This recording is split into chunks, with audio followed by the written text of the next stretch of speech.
Ladies and gentlemen,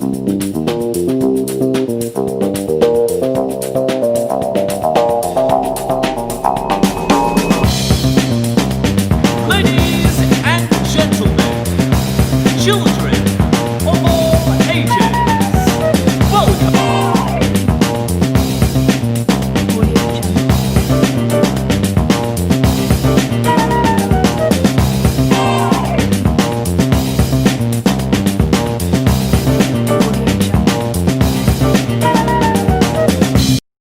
Firsthand setup instructions so you can see how easy it is. And for the demo portion, I'm pleased to be joined by our national sales manager covering the southern portion of the United States of America. That is Mr. Dwayne Rains. There he is. Hey, hello. John. How are you, sir? Welcome. Thanks for joining us. How are you today? Good. Everything is good. That's awesome. How's the heat down in Oklahoma at this time? We're not even going to hit 90 today, so it's going to be very nice. But wow. It's been triple digits, so we're glad to have a little bit of relief down here. Well, I'm glad to hear it, sir. And we're also pleased to be joined by Scott Craig, the National Sales Manager for the Northern United States of America. Hello, how you doing, Scott? Good, Jonathan, and yourself?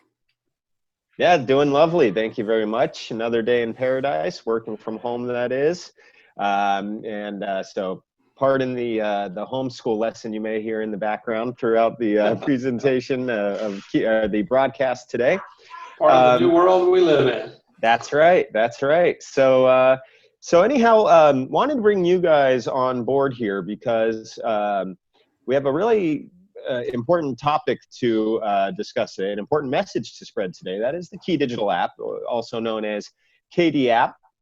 What is KD app? It's not compass control, but it is the result of us having compass control for going on 8 years now.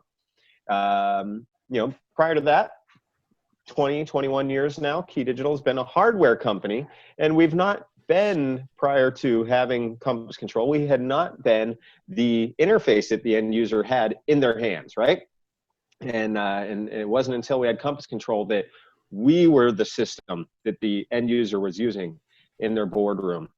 We were the system the end user was using in their sports bar, in their home, etc. And that gave us huge amounts of expertise that we were able to leverage, and learning about the end user experience and also collecting loads of valuable information about the integrators' experiences, our customers watching us live today.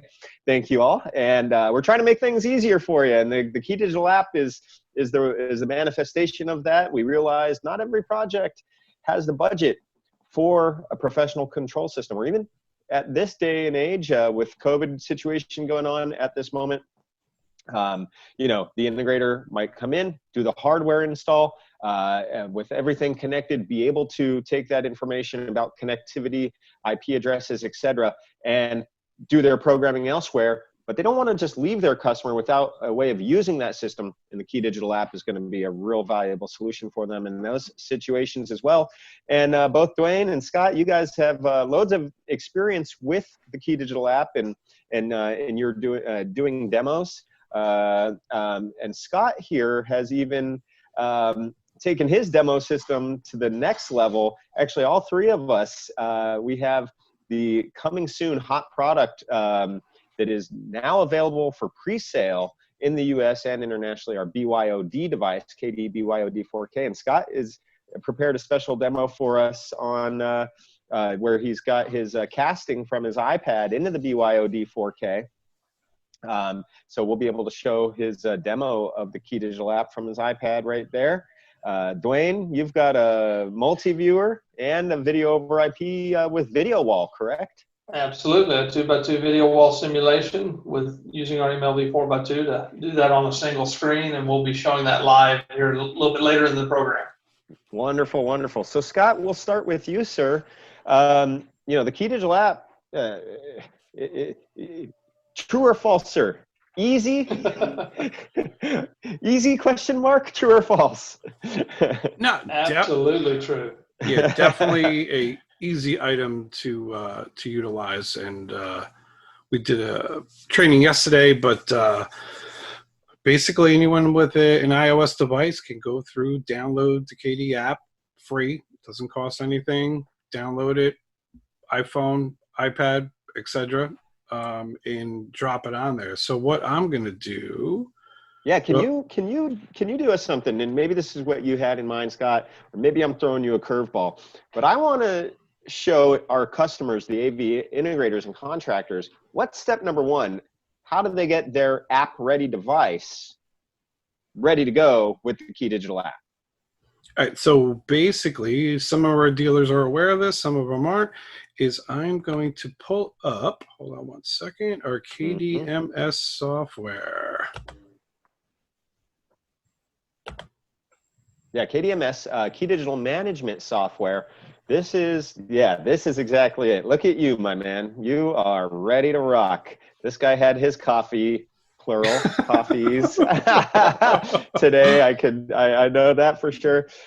So we've got KeyDigital Management Software Pro here. You know, if you've worked with KeyDigital over the years, again, we're a 21-year-old company now. You know, 5 years ago, we had a different software utility, if you will, for all of our different products. Whereas, and that was in addition to your TerraTerm PuTTY type line string configuration you can do. Whereas now we've made a single software, KeyDigital Management Software Pro, for the setup of all KeyDigital devices. And Scott's got it ready to go here. I see you've done a network scan, Scott, and it's found the switcher. So take us through the options you have to configure. Before Scott starts, I want to put in a quick disclaimer that the management software is very powerful to go in and change to, you know, friendly names, etc. But it is not required, because you can take the KD app straight from the download, scan the network, and pull up your KeyDigital device that's on the network. With standard default names, etc. So this isn't even required to get you going. This is just a tool to make it very user friendly and friendly names. And Scott's going to show you how to do that. That's right, because you know this is like, sorry Scott, but this is essentially your initial setup. You know, you're going to see what, like 5-10 settings in here, check boxes, cells that you could fill in. This is the lack of programming. This is like the void of programming, just a setup that's going to give you the GUI that's going to be fine-tuned for your user if you wish to do this. Otherwise, you could have the input 1, input 2, input 3 type button lettering. Yeah, because a lot of it real quick. Anyone that can you know, download an app to their phone, here's just another program of like setting something up, period. So what I'm going to do, I already had scanned my network. I'm going to go back through and do a rescan just so people can see what the KDMS software actually does in the process. So, Dwayne, did you want to drop something in? And what I'll do at the same time, once the KDMS software is open, I simply go through and click on network scan, and it's going to go through, and as it's scanning my whole entire network. Dwayne, I'm sorry, you wanted to add something else in there?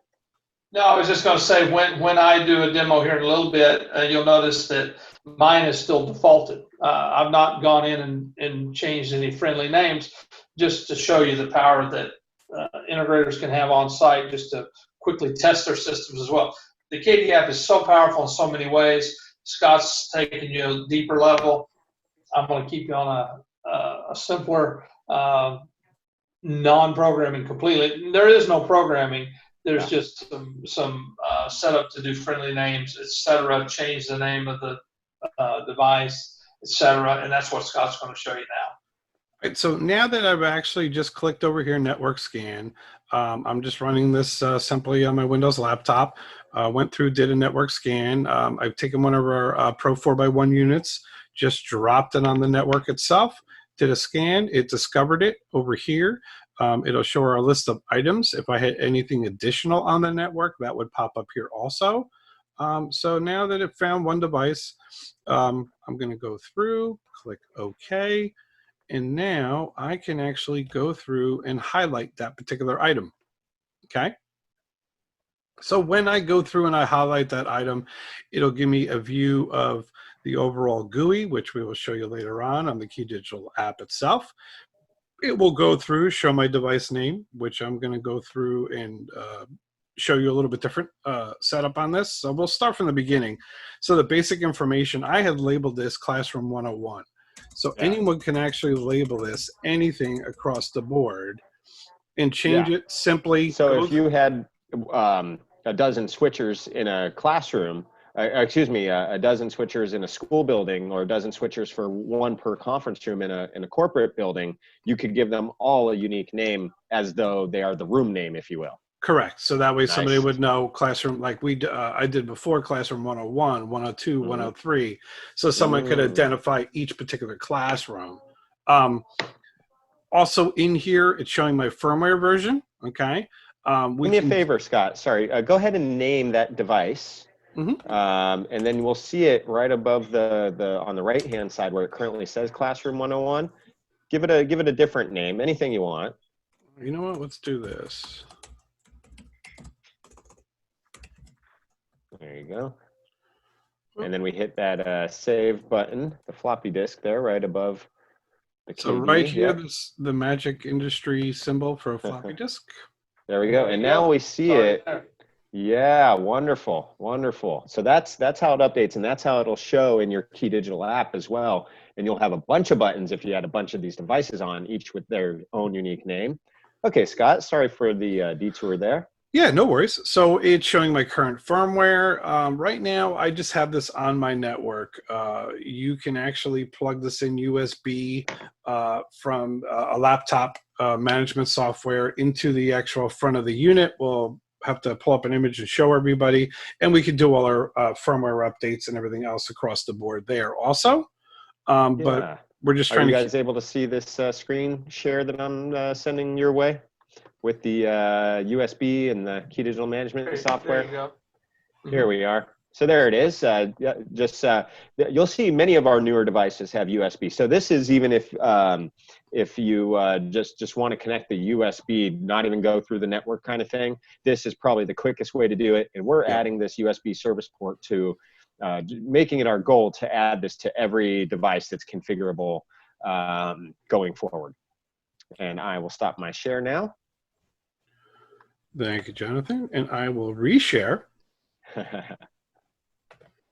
And we're back into the KDMS software here. At the same time, all my network settings pop up. My MAC IG address of that unit, my IP address. Like I said, I just took this unit and dropped it on my network itself.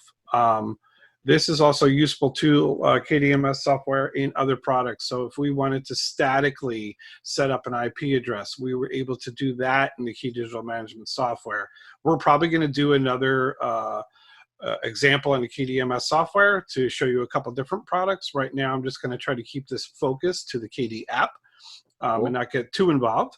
But as we move down here, we have our video and audio settings. So let me scroll down a little bit.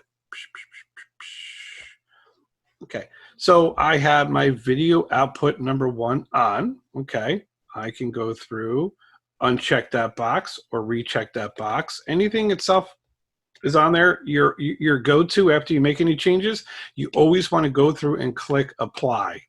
Okay, so apply is like your save. So you make a change, click apply. Make a change, click apply. Same time I have my audio analog output. I could have that either on or off. My digital output on or off. And then part of the cool thing with this is a lot of guys use this in their conference rooms or anything like that. I happen to be just using this in a residential application and running a couple sources real quick out to a display. I can go through and have or not have, okay, integration with this unit for our KD-Amp 220. So we would have control there, which is a good for a boardroom scenario. Go ahead. Yeah, so the Amp 220 is our amplifier we've had in the market for a little bit. And Scott, I'm going to go ahead and share my screen once again, sir. Here we go, sharing. Okay, and so the Amp 220 is our Class D digital amplifier, Class D amplifier, I should say. 2-channel, 20 watt. and it's RS-232 controllable. So we see here the Pro 2x1X or 4x1X. And in orange, one of the wires, we have the audio de-embed from the Pro switch. And it can feed the audio in, the analog in on the AMP 220.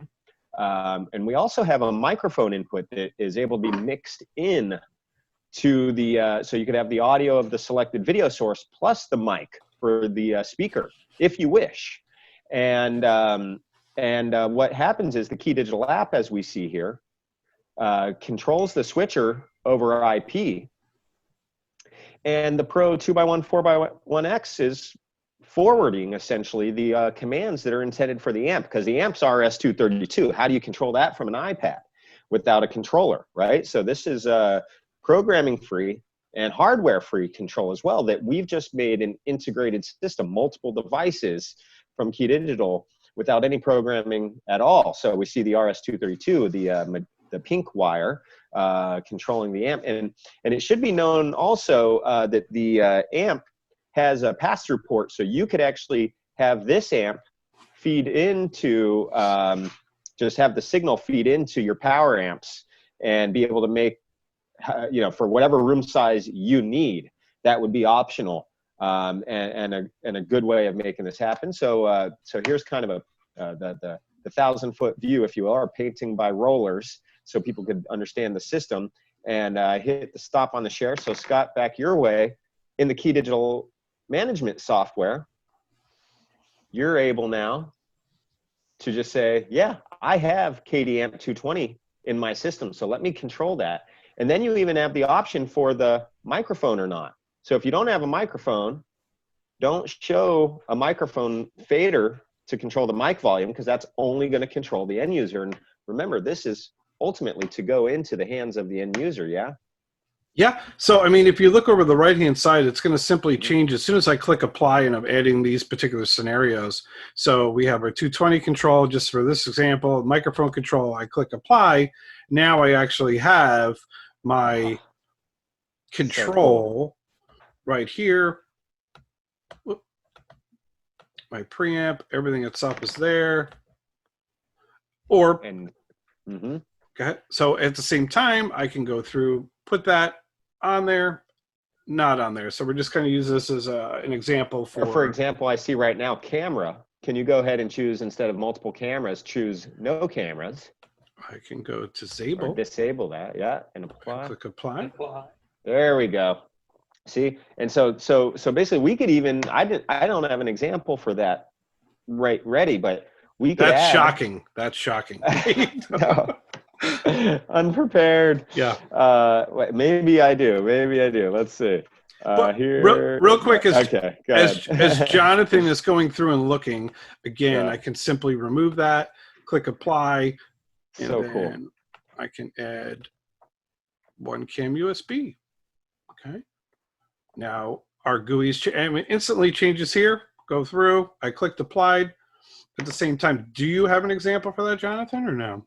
I'm making one. That's why Click the camera tab, Scott, on the right. There you go. Yeah, and so click camera 1, and you can easily see. Well, remember on this tab itself, guys, so we would have camera 1, and then we can go through, set up camera positions and presets. I apologize, yes. Nice. And we'll show you, and I'll show you that on my demo here in a little bit. I don't have my other unit on there, but in the examples, Dwayne's going to go further in there. But like you can see, let me just cancel this out real quick. Pretty simple. Go through 220 microphone, add it. Oh, we don't want to use the microphone. Apply. All this is instantaneously, so it's setting up there. Camera tabs becoming confusing for somebody. We can go through, disable that, and now it just shows my actual audio portion itself. I'm ready for you, Scotty. All right, and what I'm going to do is I'm going to stop sharing. I'm going over to Jonathan to show you a beautiful example. So. Yeah, not at all, just thrown together. Here you are. So we just had the amp, and now we've just added the camera, right? Which is just USB camera to the laptop. Oh, I spoke too soon. because wasn't done yet.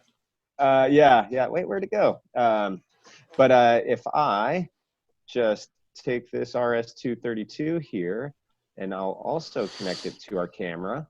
And all right, sorry guys. And 3, 2, 1, sharing now. Here we are. So basically that RS-232, you could connect, you got your transmit and your ground. So you just connect from transmit and ground into receiving ground into the amp. And another wire, transmit and ground into receiving ground on the camera. And that's the pink wires, RS-232. And in purple, that's meant to be USB into whoever needs to be the presenter of your video conference. And keep in mind, if that's going to be over 5 meters long, which is your limitation for USB 2.0, then we have our USB extender set. Yeah, the problem is also the solution. So there you have it. I hope that one does justice for everybody. I'm going to kill my screen share here now. And we're going to switch back over here. So we did our back to you, Scott. We did our adding of an amplifier or a camera, and we see it's just check boxes and drop downs. And how about the names? I see here HDMI 1, NVIDIA Shield, HDMI 2, Xbox. Jonathan, the magic of this can be simply changed also with the bottom tab, which is our inputs and output settings. Okay, so input output name. Well, yeah. Bottom tab. So once I click on there, it shows me my input and my output. Okay, so I go input 1. All of my options here are already set up. So I can go through, and let's move this down a little bit, show you my example. Right now, I just have an NVIDIA Shield hooked up to HDMI 1, and we're going to change this to Jonathan's first name, which is the world famous. I can go through, change that, poof. Instantaneously, it'll go through and change that HDMI input number 1 over. So again, so in your presentation room, somebody's always connected to HDMI in the front of the table. Somebody's always connected to the HDMI at the rear of the table, for example. Yep. You could even just name them by who that person is. Now, I will say there. We have not. Yeah, there you go. Perfect. Apparently, we have not encountered it yet, but I know there is some character count limitation of what we can apply there. So just keep that in mind for the folks at home.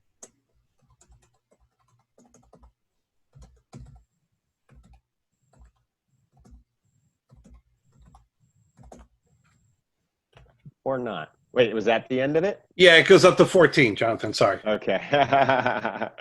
Great. 11, 12, 13. Well, that's not 14 because 11 is actually 2. So that's more like 18 characters or so. Nice. I was doing the old math. Hey, man, you're on the spot right now. No death by demos here. Yeah. Oh, man. So, like I said, pretty simple change of the names. Absolutely. Same thing here. When I go back to the change, I can go back to my output. This is really next level. So let's just take a moment to summarize. We just made, you got a presentation or huddle space, and with a 2x1, 4x1 switch, very cost effective these products are. And then you just added audio to this, making it appropriate for a larger room with our amplifier. And then you added a camera, which now makes this not a localized presentation room, but able to go out and conference using any video conferencing software from your laptop. And with just check boxes and adding the appropriate KeyDigital devices. And this is what it's going to look like on their iPad here, huh? Unreal. These engineers at KeyDigital are they're drinking the good coffee. And at the same time, I mean, the biggest thing that people aren't aware, this is free. So free 99. Yeah. My favorite 4-letter F word. Yeah. The KeyDigital management software, simple download, and the KD app. So you guys saw the actual interaction across the board here. So easy. We're going to post this on the tech guides and FAQs for each of these products, actually. This is perfect. I mean, it definitely makes it easier. So what I could do, if everyone's ready, is I can now show you what the KeyDigital app looks like. Oh, surprise. Yeah, buddy. We see you. We see you. All right. So once the KeyDigital app is downloaded onto your iOS device, basically once the KeyDigital app itself is open, this is what you're going to see. Lovely advertisement, KeyDigital, where it's coming from, devices, and demo mode. So with the manipulation, everything that we did and the changes in the KDMS software, now if I go through and select devices, it's going to show up, okay, right now because I had scanned this earlier. There it is, Classroom 101. Yep. Yeah, I'm going to show you guys real quick. On main, this is going to take a couple seconds because it does scan the whole entire network. So right now, Classroom 101 is in there because I scanned earlier. I see, but that's the old name, right? Correct. So okay, so that's not rescanned, which is fine. So we see Scott there. He is insert Jeopardy theme song now.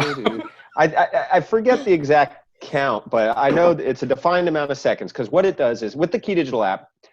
For you tech folks listening in, it has to be on the same subnet. Your iPad must be on the same subnet with the gear. We can't scan multiple subnets. So if it's a 192.168.1, then every KeyDigital device should be a 192.168.1.something network. And so it scans all 254 possible IP addresses. It finds the device, or devices, I should say. So you would see multiple of these rectangular buttons if you had Classroom 101, 102, 103, 104. And if it goes beyond this page, it swipes upward. It's an upward swipeable, finger swipe type gesture to show you more. In fact, Scott, you could maybe even drag your finger upward there and you would kind of see it move. This is an older iPad. So everyone knows this is second gen iPad. So perfect. You repurposed it with the free app. Exactly. This is unbelievable. So it works. And when I do my demo here in a little bit, I'll have 3 devices on mine, so you'll see an example of that. Yeah. So as you guys noticed when we did the rescan, before it said Classroom 101, now it actually says KeyDigital Live. So it went back, it looked, the information's there, poof, we're up and running. So now we got in the KDMS software, we were seeing that particular GUI. Now if I go back into the system here, we're all set up. So it's showing my video inputs. We relabeled those before. One was test, HDMI 2, HDMI 3, HDMI 4. And then our actual boardroom display itself on the other end. And I just relabeled. Is there a button over there? It looks like it might be a little washed out from what I'm seeing. Is there a button on the right-hand side, the display side? No, because I had shut those other ones off before we moved it over. Okay. So it's all going to the boardroom display. I got you. Correct. I mean, I could go back in there. I did hit apply afterwards. But then pretty simple scenario of going through and then changing any of the inputs back and forth, and it's doing all its interaction. I just don't have that particular display. I'm actually in a separate room broadcasting out to that, so whoever is playing with the TV is probably upset right now. Nice. Oh, that's really, really great. So, wonderful. Great demo, Scott. Thank you very, very much. Dwayne, you had mentioned you have some other devices that really, they're just on your network, for example. You want to show us what that looks like? Yeah, so I'm gonna use the PTZ or KD Cam USB PTZ camera, and I've got my iPad sitting right here, and let me zoom out just a hair on that. I'm gonna drop my video to kind of maybe make you full screen. Maybe put it in presenter mode, then it'll get big there. Yep. And so it comes up similar to what Scott had, but he was actually doing a screen share. I'm actually doing straight shooting of the video. Is the wording correctly? Because it shows. Yep. Good. You're good from left to right, reading well. You're a real straight shooter, Dwayne. When it comes up, you've got demo mode, which anybody can go into demo mode and look at all of our different products that you can control Yeah. And I'm going to go into the devices, and you'll see I've got 3 that are on my network. Oh, nice. What we'll do here is I'm going to go quickly, and these are all default. I have not done any setup like Scott was just showing with the KD management software. This is all scan straight, no programming, no setup, no friendly names. So you can see it'll just work right out of the box, because we do, like in our AV over IP, which I'm about to show you, we do, we set that up.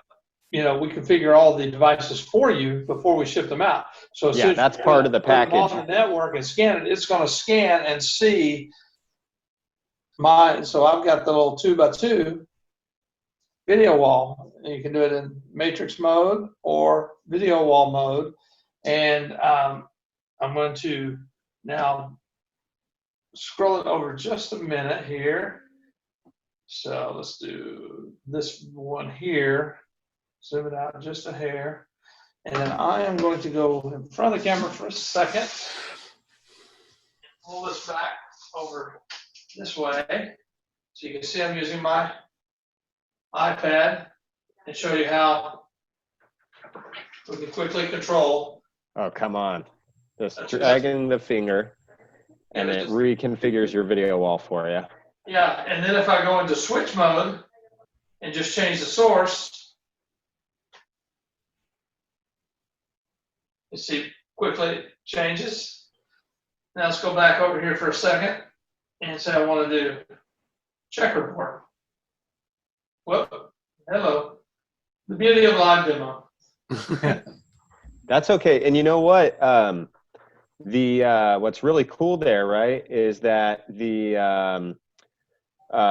it remembers the scan. Scott had previously showed us the scan process, but the app doesn't have to rescan every time you enter it, you know? So that was a nice example of that.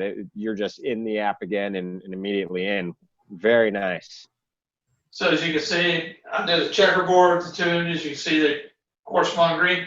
If I were to hit this tab down here, which I'll show you, it says live feed. You'll see these little gray squares come up here. In a few seconds, not 30 seconds, it changes about every 30 seconds. It'll actually do a thumbnail of all your sources. You see one of them's already grabbed, and there's another one. And that's very handy too in a sports bar type scenario where they want to see which game is playing before they go live in the venue. And but then again, we just grab it, scroll across, you go to full, you know.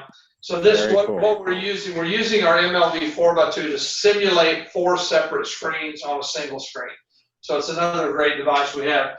And but so this is literally sending to 4 different decoders, feeding these 4 different quadrants of the screen.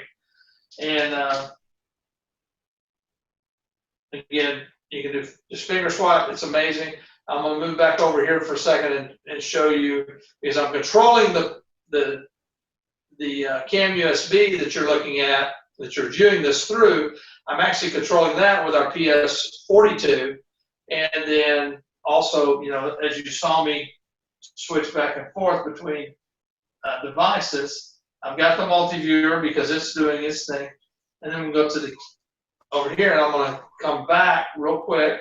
I'm going to take my camera up so I don't slide in front of it this time, and then let's come back over here.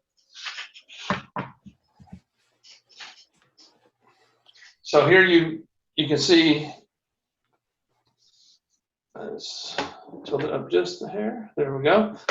With the CAM USB, I've got these presets. Number 1 was my presenter preset, as you can see. And then we'll come back over here. It's just this easy. Again, this is all no programming. Number 5, what was number 5? Number 5, yeah, we got a preset of a picture there. You go scroll it up, number 6, and come on out. And as I said, you scroll up to your presets and choose what you want. Number 7 is, you know, a separate presenter view, if you will. So that shows how I'm controlling the PS. I can easily switch. So just as before, where Scott had he had configured his Pro 4x1 switch. You've got PS42, and you've checked the checkbox which says camera control. Exactly. Or you've used the drop down rather. You said you had one camera, and then so then in your scan, go ahead, Dwayne, if you don't mind, hit that camera 1 tab for me. Oh, say it again, Jonathan, right here. Yeah, camera 1, yes, sir. So so that basically, so now the iPad would communicate over the network in your switcher, and then it's got the RS-232 forwarding to your connected camera there, and that's how you're moving around through the iPad. Yeah. Very For cool. example, I can Yep. I can zoom in right there. Instantaneous. Nice. No programming That's a good whatsoever. point that you just mentioned. You see how sorry, I was looking at it on my screen. So you see when I push in, zoom out, pan, immediately. You see how it stops and starts. Many times before we came out with the Cam USB, when I was an integrator, I would have to do only presets. You could not run a PTZ camera on the fly, because when you tried to do that, as soon as you let off, it may take a couple of seconds for it to stop, and it goes past where you want to go. It's amazing. So, you know. Yeah, command lines or anything like that would just kind of hold and linger. So even if it was one tap, it could move it like way off screen versus, you know, touch and feel it, you know, like you're dead on. I've experienced that before as well. And the craziest thing is all this, other than the equipment, is free. Free. Yeah. It just, do you need to do video switching? Do you need to have a camera, which is again a USB camera? So that basically plugs into any laptop who wants to be the host of your video conference call. Yep. And do you need audio to, to have some enforcement of the sound in your room? Very cool. Very, very cool. So that's that. I mean, I'm sold, guys. You guys are the ones in sales. Take my money. Order as many as you want. They're free. So, you know. The other nice thing, and I'm going to go back to, if we can, I'm going to go back and show the demo mode for a second. Okay, that's fine. So let me get back over here to my camera. So yeah, so like I said, for those of you who are looking to sell some of our gear and show your clients, look, you can go in here, for example, you saw a 2x2, but you can go in here and demo a 4x4. Same idea, you know. And by the way, with our AV over IP, you can go up to a 256 panel video wall, 16x16. Still works the same way. And amazing. So there's so many different devices that, you know, that the KD app will control. Our 2x1 switchers, our AV over IP, our matrices, our audio matrix, our video matrix, the CAM USB, our presentation switchers, our MLV 4x2, our VW 4x4 Pro, which is our small 2x2 video wall processor. Lots of different things that this will do right out of the box. No programming required. And if you want to make it, you know, customer friendly, you go quickly in, like Scott showed you with the KeyDigital management software, change some friendly names, things of that nature. It's virtually amazing what you can do for free. Yeah, and if you're on the website, KeyDigital.org, and you're looking at any product, it will be noted, across the board of saying, hey, you know, we have our little KD app ready. So it'll show you what works and what won't work and what products will. And then obviously you have, you know, all of us to reach out to at the same time. Absolutely. Absolutely. Yeah. And just to hammer the point home again, you know, we had designed GUIs for systems for at least 5 years at this point, because now the KeyDigital app is about 2 years old. So 6 years of GUI expertise from Compass Control. We've gone through 3 different GUI versions as our default GUIs for compass control. And that's in addition to, initially compass control was totally a blank palette. So we've seen so many different variations of end user GUIs, and we really just put in here what the end user needs to use the system without confusing them and giving them what they need, not giving them anything they don't. And I think you guys just exemplified it beautifully. So Dwayne, Scott, thank you. Thank you, Jonathan. To reiterate, we take the best of the best and make it even better. That's a good one. Yeah, nice. All right, guys. Anything else you'd like to remind the folks of? Stay safe, have fun, and it's crazy. The world's a changing. We're all trying to adapt to it. So. The CAM USBs are hot commodity, BYOD 4K hot commodity. If you've got any opportunities with these new hybrid classrooms, education is struggling to find out how to handle these things. We've got the solutions. Many of them we can control with the KD app without programming.